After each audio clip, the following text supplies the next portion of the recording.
साथियों, आज हम बात करेंगे सोलर सिस्टम के बारे में। ठीक है। सोलर सिस्टम यानी सूर्य और उसके जो ग्रह हैं और सारे जो पिंड हैं, खगोलीय पिंड, उनसे जो निर्मित एक तरीके का निकाय है या सिस्टम है, उसे हम सोलर सिस्टम बोल देते हैं। सूर्य तथा सूर्य के चारों ओर परिक्रमा करने वाले विभिन्न ग्रहों, क्षुद्र ग्रहों, धूमकेतुओं, उल्काओं तथा अन्य आकाशीय पिंडों के समूह या परिवारों को सम्मिलित रूप से सौरमंडल कहते हैं। ठीक है। ये देख सकते हैं हम सन, मरकरी, वेनस, अर्थ, मार्स, एस्टेरॉयड बेल्ट है, फिर जुपिटर है, सैटर्न है ना, यूरेनस है, नेपच्यून है, प्लेटो है, ये सारी चीज़ें। और यहाँ पर क्यूपर बेल्ट है, एरिस है ना, कॉमेट्स है ना, ये सारी चीज़ें। फिर हम बात करते हैं सौरमंडल के सदस्य की बात करते हैं। सूर्य की बात हम जब करते हैं, सूर्य सौरमंडल की वह धुरी है जिसके चारों ओर सभी पिंड गतिशील हैं। साथ ही यह वह कारक है जो सौरमंडल के हर पिंड को सौरमंडल में बांधे रखता है। सौरमंडल के है ना बांधे रखता है, अन्यथा सभी पिंड अंतरिक्ष में विलीन हो सकते हैं। ये सूर्य है, इसके चारों तरफ आप कितना आप देख ही रहे हैं किस तरीके से। फिर सूर्य सभी आकाशगंगा का एक तारा। सूर्य भी आकाशगंगा का एक तारा है जिसकी उत्पत्ति व जीवन चक्र अन्य तारों की तरह है। स्टार किसे बोलते हैं? एक प्रश्न उठता है कि स्टार किसे बोलते हैं ना। सूर्य क्या है? तारा है। ठीक है। यह अनुमान के अनुसार सूर्य का जीवन काल लगभग 10 अरब वर्ष है, जिससे 5 अरब वर्ष पूर्व पूर्ण हो चुके हैं। मतलब 5 वर्ष पूर्व 50% समय काल पूर्ण हो चुका है सूर्य का। सूर्य में 71% हाइड्रोजन, 26.5% हीलियम व 2.5% अन्य तत्वों की उपस्थिति है। सूर्य के केंद्र में सतत रूप से हाइड्रोजन परमाणु नाभिकीय संलयन द्वारा हीलियम परमाणु में परिवर्तित हो रहा है। याद रखिएगा, किसमें हाइड्रोजन जो है वो किसमें हो रहा है? हीलियम में। याद रखना। ठीक है। हाइड्रोजन किसमें बदल रहा है? हीलियम, जो सूर्य की ऊर्जा का मुख्य स्रोत है।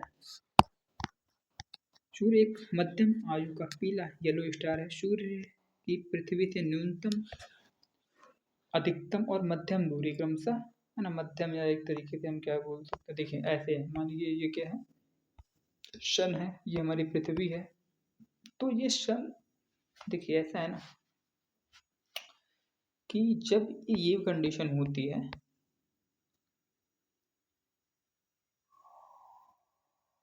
और एक कंडीशन ये होती है, जब एक सूर्य पास, पृथ्वी सूर्य के पास होती है और एक कंडीशन होती है पृथ्वी सूर्य से दूर जाती है। तो जब पास वाली में क्या होता है, ये 14 पॉइंट इतना है और दूर वाली में इतना है। जब इसका औसत निकालते हैं तो हमें ये वाला मिलता है। सूर्य का आयतन, द्रव्यमान और तलीय गुरुत्व पृथ्वी से क्रमशः 13 लाख, आयतन 13 लाख और द्रव्यमान इतना तथा तलीय गुरुत्व 28 गुना है। याद रखिएगा। सूर्य के रासायनिक संगठन में 70% हाइड्रोजन, 28% हीलियम, 2% अन्य भारी तत्व जैसे लिथियम, यूरेनियम आदि हैं। सूर्य की सतह फोटोस्फीयर का तापमान 6000, केंद्र का तापमान 15 मिलियन करोड़ सेल्सियस तथा सूर्य धब्बों का तापमान 1500 डिग्री सेल्सियस है।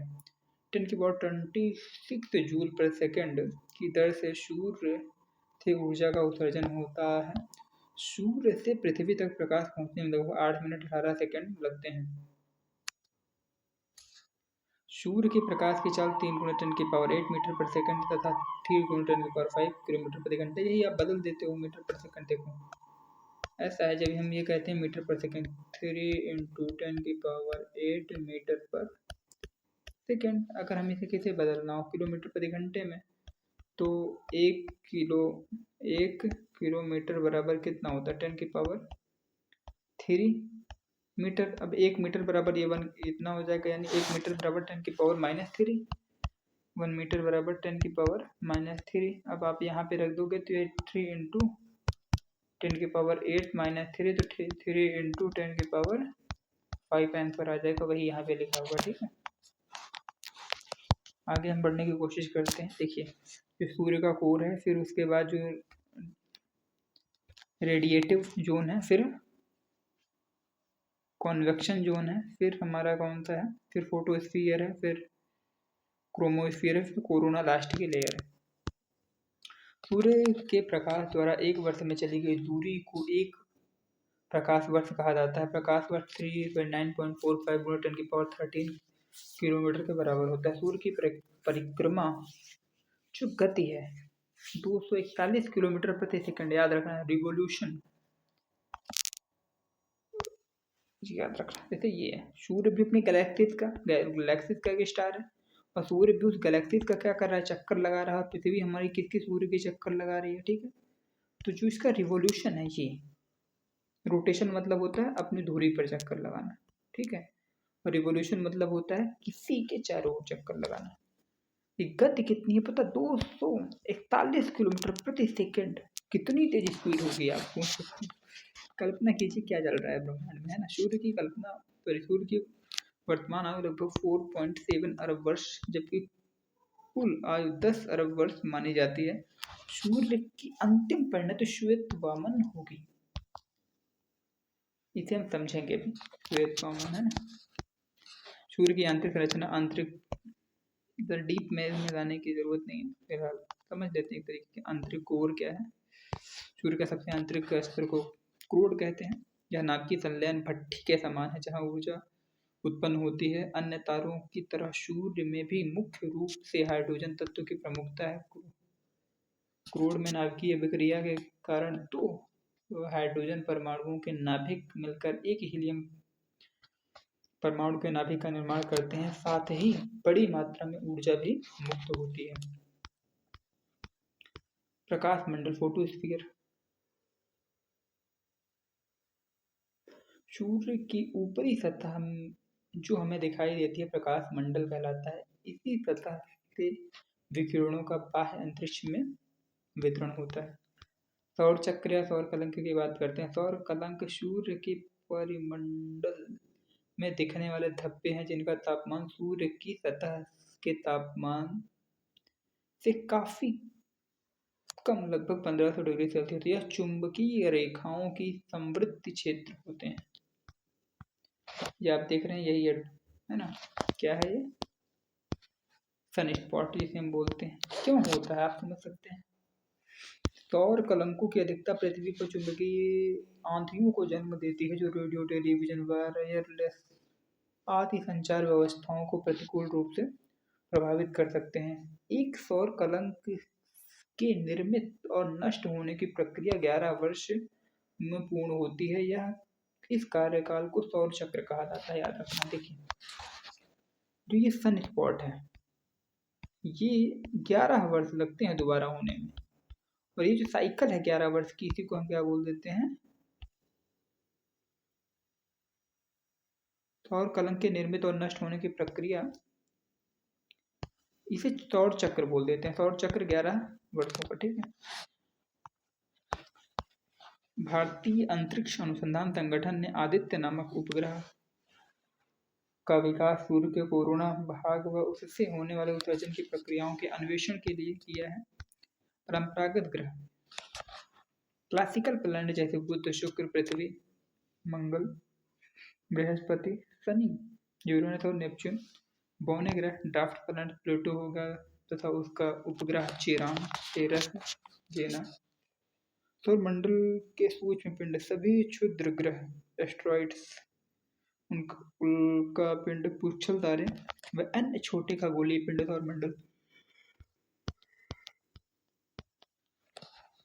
मरकरी, वेनस, अर्थ, मार्स, है ना। ये है आपका एस्ट्रॉइड बेल्ट होगा, जुपिटर, सैटर्न और यूरेनस, नेपच्यून। सौरमंडल के 8 ग्रहों में बुध, शुक्र, पृथ्वी व मंगल आंतरिक ग्रह कहलाते हैं। एक मिनट, ठीक है। देखिए, ये जो है ना, ये चार, ये क्या होते हैं, इनर प्लैनेट कहलाते हैं। और ये जो एस्ट्रॉइड बेल्ट के बाहर के जो चार हैं, ये क्या है, ये आउटर प्लैनेट कहलाते हैं। याद रखिएगा ये चीज़ है ना, ये जो 4 हैं और ये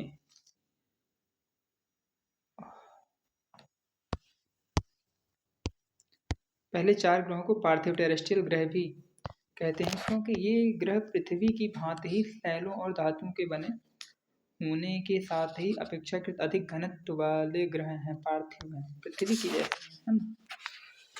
शेष 4 ग्रह गैस से बने विशाल ग्रह या जोवियन ग्रह कहलाते हैं। यहाँ पे दिख रहा है जोवियन हो गया, ये सही है ना, ठीक है, कोई दिक्कत नहीं। ये ग्रह पार्थिव ग्रहों से विशाल हैं, आकार में बड़े होने के कारण इन्हें ग्रेट प्लैनेट भी कहा जाता है। ये जो है ना, ये जो जोवियन प्लैनेट्स हैं, इनको ग्रेट प्लैनेट्स भी कहते हैं।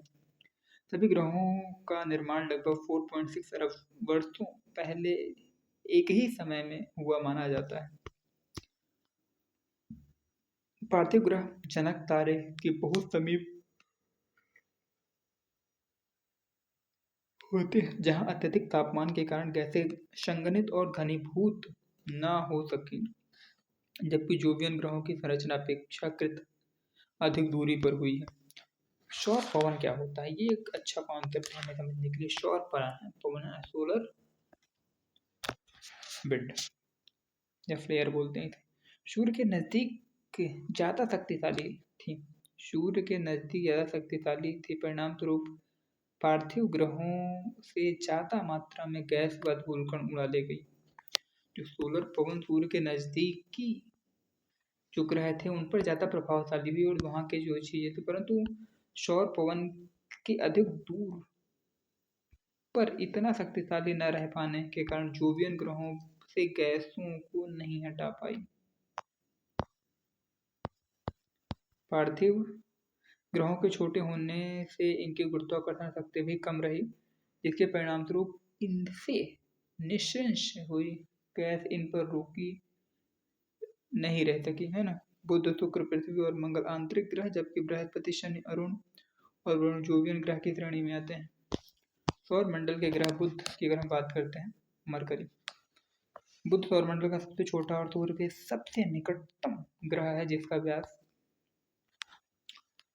सूर्य की परिक्रमा के दौरान इसकी सूर्य से दूरी बदलती रहती है। सौरमंडल का सबसे छोटा व सूर्य के सबसे निकटतम ग्रह है बुध, पर वायुमंडल का अभाव यही कारण है। यहाँ तापांतर सभी ग्रहों में सर्वाधिक पाया जाता है। तापांतर मतलब आप समझ रहे हैं, सभी ग्रहों में सर्वाधिक पाया जाता है, मतलब अगर दिन का तापमान, क्योंकि घूमता रहता है, दिन का मतलब होता है कि तापांतर जो है ना, वो देखा जाता है कि मिनिमम टेम्परेचर कितना गया और मैक्सिमम टेम्परेचर गया कितना गया। इसी को बीच का जब हम देखने की कोशिश करते हैं तो तापांतर, मान लीजिए पृथ्वी के लिए, मान लो दिन का टेम्परेचर 50 और रात का टेम्परेचर 5, तो इसमें तापमान 2 है, 2 डिग्री सेल्सियस, और ये 50 है, तो इसका तापांतर कितना हो जाएगा, 48 डिग्री सेल्सियस। तापांतर 48 डिग्री सेल्सियस है। सूर्य की परिक्रमा करने में इसे 88 दिन लगते हैं, ठीक है। यह वही समय है जब यह अपने अक्ष के चारों तरफ एक चक्कर पूरा करता है। बुध का वह भाग जो सूर्य के सम्मुख होता हुआ तापमान 400 डिग्री सेल्सियस, लेकिन इसके विपरीत भाग जो अंधकारमय होता है उसका तापमान 200 डिग्री सेल्सियस होता है। गुरुत्वाकर्षण बल न होने के कारण इस ग्रह पर वायुमंडल नहीं है। एक अंतरिक्ष यान जिसका नाम मैरिनर 10 ने 29 मार्च,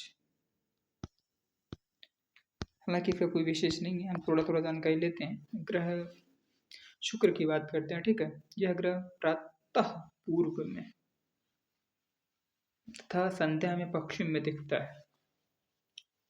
यह अपने अक्ष पर दूसरे ग्रहों की अपेक्षा विपरीत दिशा में घूर्णन करता है। इसे सूर्य की परिक्रमा पूरा करने में लगभग इतने दिन लगते हैं। इसकी सूर्य से दूरी भिन्न है। बुध के बाद सूर्य का निकटतम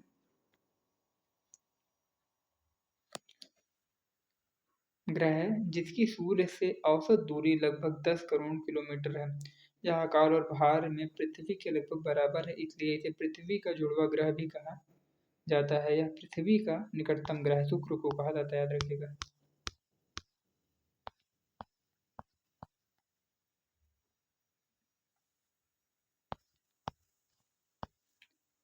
मेन चीज, वायुमंडल का लगभग 90% भाग कार्बन डाइऑक्साइड से बना हुआ है इसका।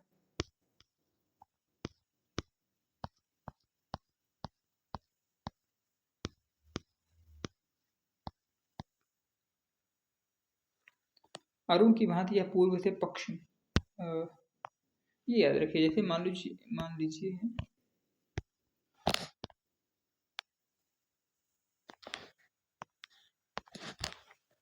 ये है, ठीक है, ये इसका एक्सिस हो गया। अरुण की भांति यह भी विपरीत दिशा अर्थात पूर्व से पश्चिम की दिशा, मतलब दो ही ऐसे ग्रह हैं जो किस तरीके से घूमते हैं, पूर्व से पश्चिम, ऐसे, ठीक है, ऐसे घूमते हैं। और हमारी पृथ्वी कैसे घूमती है, वो इस तरीके से, ठीक है, दिशा में घूर्णन करता है। शुक्र गर्म और तपता हुआ ग्रह है जो सूर्य और चंद्रमा को छोड़कर पृथ्वी से दृश्य सबसे चमकीला है। इसके कारण इसके वायुमंडल में उपस्थित सल्फ्यूरिक अम्ल है। शुक्र सबसे ज्यादा चमकीला क्यों है, सल्फ्यूरिक अम्ल के कारण, है ना, ये याद रखिएगा। शुक्र ग्रह का वायुमंडल लगभग 90% कार्बन डाइऑक्साइड और शेष नाइट्रोजन। प्रातः पूर्वी आकाश में एवं शाम पश्चिमी आकाश में दिखने के कारण इसे भोर का तारा और दोनों चीज बोलते हैं। बुध की भांति शुक्र का कोई भी उपग्रह नहीं है। चलिए देखते हैं पृथ्वी के बारे में। पृथ्वी का परिक्रमण पथ अंडाकार है, यानी दीर्घ वृत्ताकार है, जिसके कारण पृथ्वी तथा सूर्य के बीच की दूरी में परिवर्तन होता रहता है। यह दूरी 3 जनवरी को न्यूनतम उपसौर हमने देखा था अभी, है ना। मान लीजिए ये हमने देखा, यहाँ पे ये क्या है, सूर्य है, ये क्या है, ये देखेंगे तो 3 जनवरी हो जाएगा, और ये जो देखेंगे और 4 जुलाई को अधिकतम इतना ये वाला है, ठीक है। यह एकमात्र ग्रह है जहाँ जीवन संभव है। पृथ्वी सॉरी हमारे सौरमंडल जो है में एक ऐसा मात्र ग्रह है जहाँ पर जीवन संभव है, जहाँ हम लोग अपने चारों तरफ सजीव जीवों को देख पाते हैं। पृथ्वी सौरमंडल का अकेला ग्रह है जहाँ तापमान, ऑक्सीजन व प्रचुर मात्रा में जल की उपस्थिति के कारण जीवन पाया जाता है। रीजन क्या है, तापमान, ऑक्सीजन और प्रचुर मात्रा में जल। 3 फैक्टर क्या है, तापमान, ऑक्सीजन और जल, ये मिलकर जीवन की संभावना को उद्भूत करते हैं।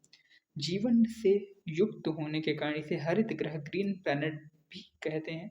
पृथ्वी का विशिष्ट आकार है जिसे जीवाइडल, है ना, जियोइड के नाम से जाना जाता है, भूआब के नाम से भी जाना जाता है। पृथ्वी के 300 डिग्री के घूर्णन में लगा समय एक नक्षत्र दिवस कहलाता है। पृथ्वी के 3 से 1 नक्षत्र दिवस।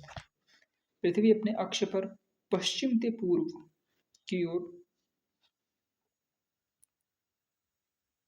पृथ्वी तो और तेजी से घूम रही है। हमने 241 किसका देखा था पता है, हमने 241 पर पॉइंट कुछ करके सेकंड हमने किसका देखा था, शन का देखा था। पृथ्वी कितनी तेज, 1610 किलोमीटर प्रति सेकंड प्रति घंटे है,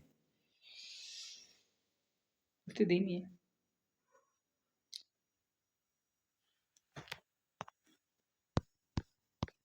पृथ्वी संबंधित कुछ तथ्य हैं। त्रिज्या इतनी है, व्यास इतना है, ध्रुवीय व्यास, उपग्रह चंद्रमा है, केवल नाइट्रोजन 78%, ऑक्सीजन 21%, ऑर्गन इतनी परसेंट,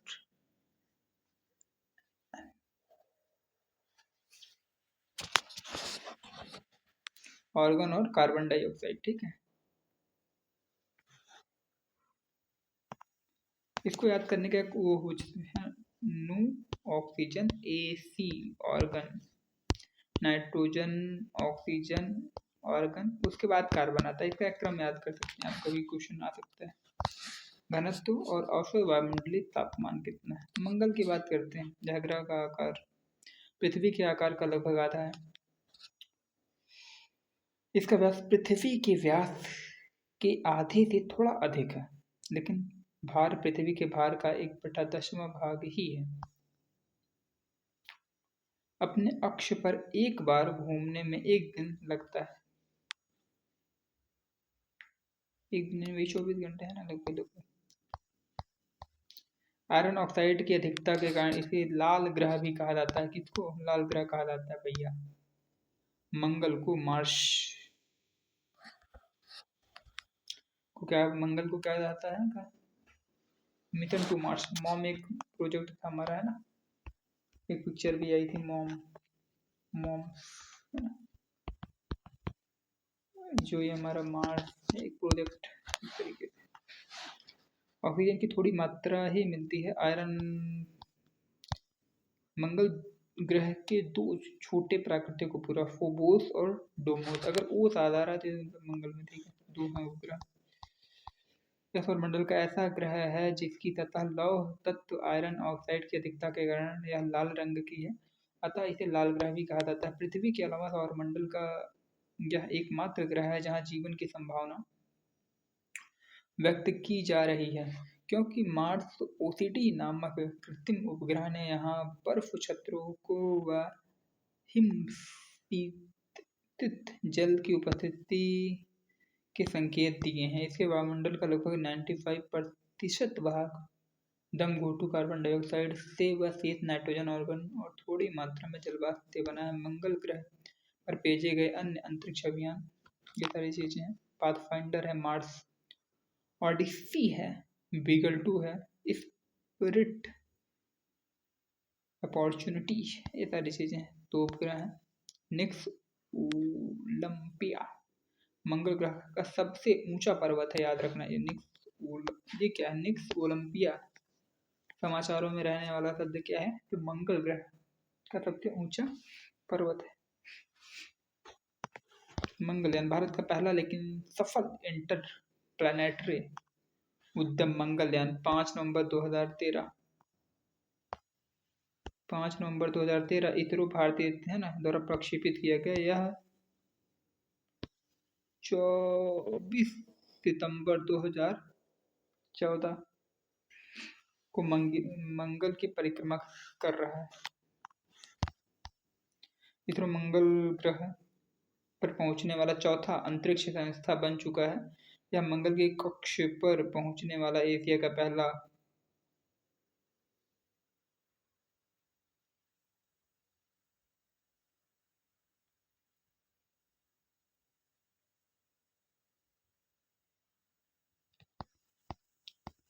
ये कुछ मिशन हैं। क्षुद्र ग्रहों की पेटी आती है। मंगल और बृहस्पति ग्रहों के कक्षाओं के बीच में बहुत सारे छोटे छोटे पिंड पाए जाते हैं जो सूर्य के चारों ओर घूमते हैं। इन्हें क्षुद्र ग्रह कहा जाता है।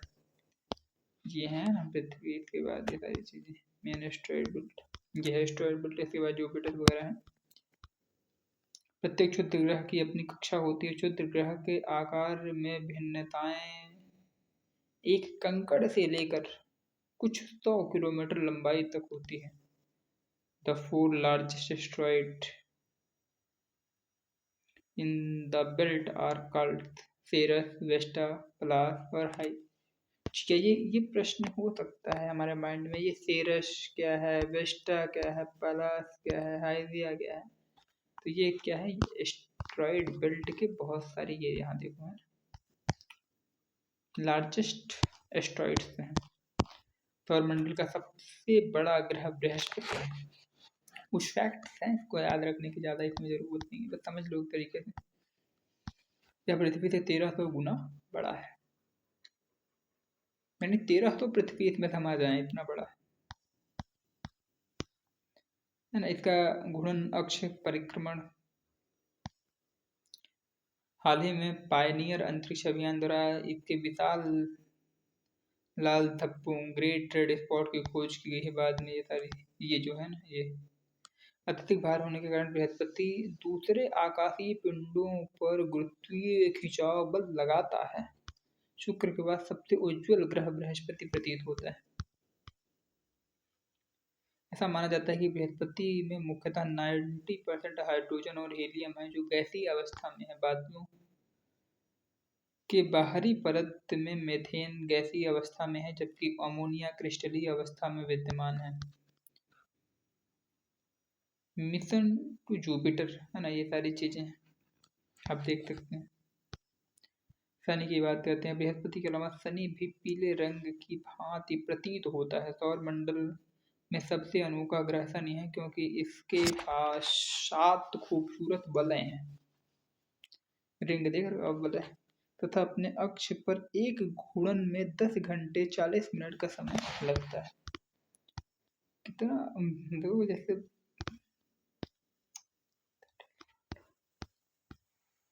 उपग्रहों की संख्या 274।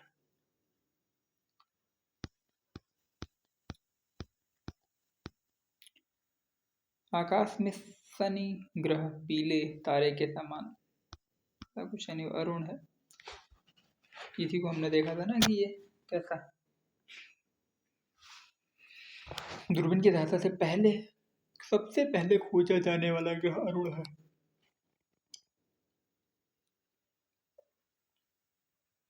मीथेन गैस के होने का पता लगाया गया इस ग्रह की खोज 1781 में सर विलियम अर्थियत द्वारा।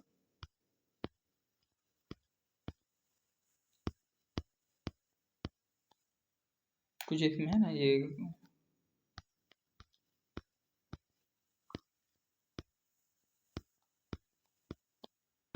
देख सकते हो आप, है ना, उपग्रहों की संख्या कितनी, पृथ्वी की 1 है, मंगल के 2 है, सबसे ज्यादा शनि के हैं, ये याद रख सकते हो आप, सबसे ज्यादा शनि के हैं 274। ठीक है,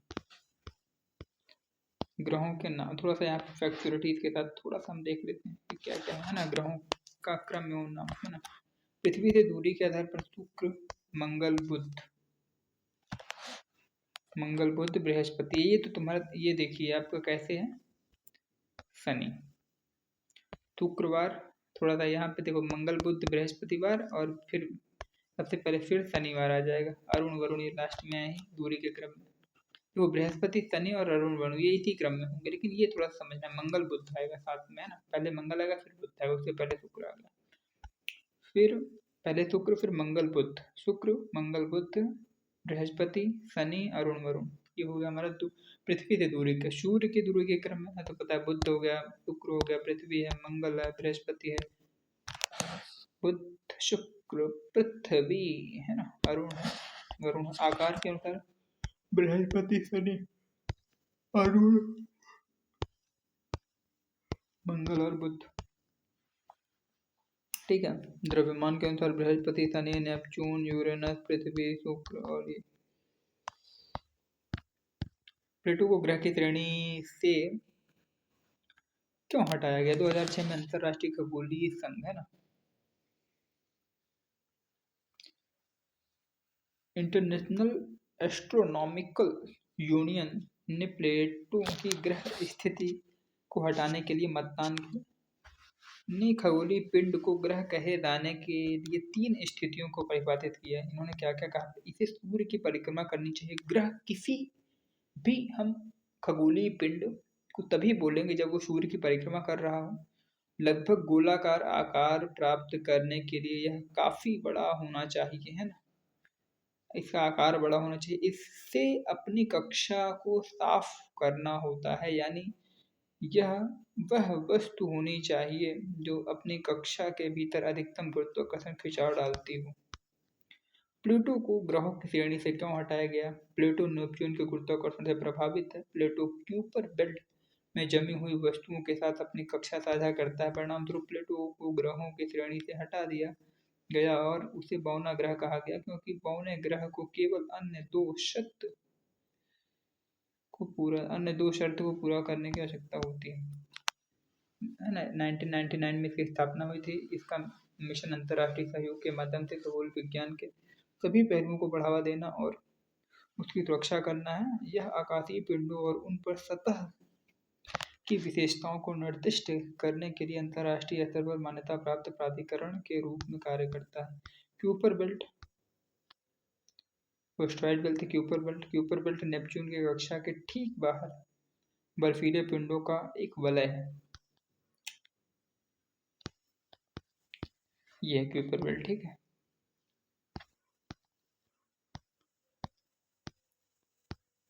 ये क्यूपर बेल्ट।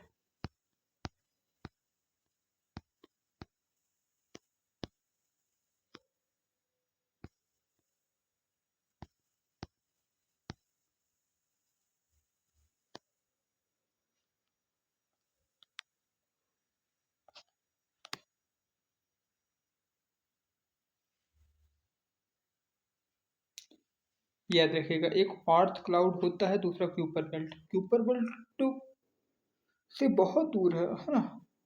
अर्थ क्लाउड दोनों एक चीज़ नहीं है, यह चीज़ हम याद रखिएगा। यहाँ पे एक नई चीज़ हम देखने की कोशिश कर रहे हैं। देखिए, ये जो है ना, टर्मिने टर्मिनेशन शॉक, हेली हेलियोपॉज और बोशॉक, ये the termination shock is the boundary making one of the outer limit of the sun. मतलब इसकी जो लिमिट है ना सोलर सिस्टम को, वहीं पे समाप्त हो जाती है। हाँ, और यहाँ पे देख रहे हो आप, ये अर्थ क्लाउड है, ये क्यूपर बेल्ट है, दोनों में अंतर है। Sun influence and the one boundaries of the solar system, it is where the bubble of solar wind particles slow down so that the particles are traveling slower than the speed of sound। ठीक है, हम अच्छे से बात कर चुके हैं, धन्यवाद।